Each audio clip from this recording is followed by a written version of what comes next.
It is June 2015. This is the highest the lake has ever been. I'm going to fan down so it'll cut the light out and you can see our yard.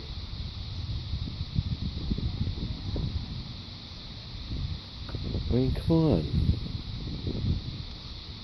No, I'm going to go across the cove like this.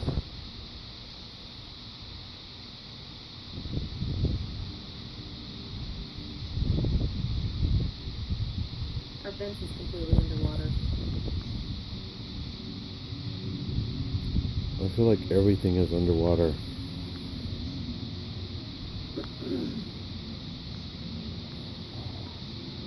June 2015.